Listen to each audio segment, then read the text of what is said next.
விமானத்துல பஸ் நிறுத்திட்டு போகுது.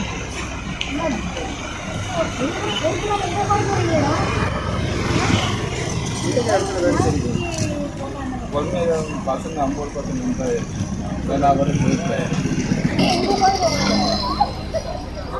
கொஞ்சம் அது ரொம்ப ஹைட் கம்மி பாருங்க. வேகமாக ஒரு பிரேக்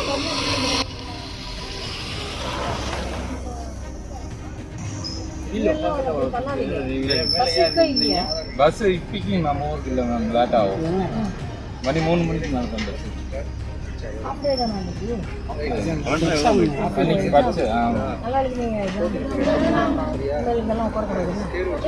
மாவட்ட ஆட்சித்தலைவரால வழிமறிச்சு கண்டிக்கப்பட்ட டிரைவர். அதிரடி முடிவெடுத்த மாவட்ட ஆட்சித்தலைவர். வேப்பந்தட்டை ஊராட்சி ஒன்றியத்துக்கு உட்பட்ட பகுதிகளில் மேற்கொள்ளப்பட்டு வர வளர்ச்சி திட்ட பணிகளை பார்வையிட்டு ஆய்வு செய்யறதுக்காக மாவட்ட ஆட்சித்தலைவர் கற்பகம் அந்த வழியா போயிட்டு இருந்திருக்காங்க. அப்போ அந்த வழியா பள்ளி மாணவ மாணவிகள் டாடா ஏஸ் வாகனத்துல கூட்டிட்டு போறத பாத்திருக்காங்க மாவட்ட ஆட்சித்தலைவர். வாகனத்தை வழிமறிச்சு ஓட்டுநரை கூப்பிட்டு ஏன் குழந்தைகளை இப்படி கூட்டிட்டு போறீங்க அப்படின்னு விசாரிச்சிருக்காங்க.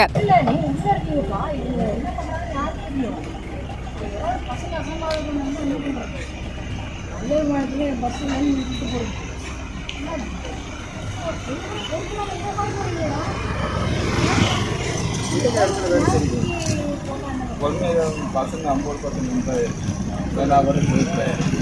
அதுக்கு மாணவர்கள் தழுதாழ பகுதியை சேர்ந்தவங்க அப்படின்னும் அன்னமங்கலத்துல இருக்கிற தனியார் மேல்நிலை பள்ளியில படிச்சுட்டு வரதாகவும் அரையாண்டு தேர்வுகள் காரணமா இப்போ வாகனங்கள் இல்லாததுனால இந்த வண்டியில கூட்டிட்டு போறதாகவும் சொல்லியிருக்காரு. பள்ளிக்கு போறதுக்காக அந்த நேரங்கள்ல வர அரசு பேருந்துகளை மத்திய நேரத்துல விடுறதில்லை அப்படின்றதுக்காகவும் இதனாலதான் இப்படி செய்ததாகவும் சொல்லியிருக்காரு. இதை கேட்ட மாவட்ட ஆட்சித்தலைவர் அவங்கள டாடா ஏஸ் போன்ற வாகனங்களை கூட்டிட்டு போறது ரொம்பவே தப்பு அப்படின்னும் உரிய பாதுகாப்பு வசதிகள் இல்லாது போனதுனால இது ரொம்ப ஆபத்தான முறை அப்படின்னும் பள்ளி மாணவ மாணவிகளை கூட்டிட்டு போறது குற்றம் அப்படின்னு சொல்லியிருக்காங்க. குழந்தைகளோட நலன் கருதி இனிமே இந்த மாதிரி செயல்பாடுல ஈடுபடக்கூடாது அப்படின்னு கண்டிச்சிருக்காங்க. அது மட்டும் இல்லாம மாணவர்களை மாற்று வாகனம் ஏற்பாடு செஞ்சு பாதுகாப்பா பள்ளிக்கு கூட்டிட்டு போகணும் அப்படின்னு அங்கிருந்த அலுவலர்களுக்கு உத்தரவிட்டிருக்காங்க.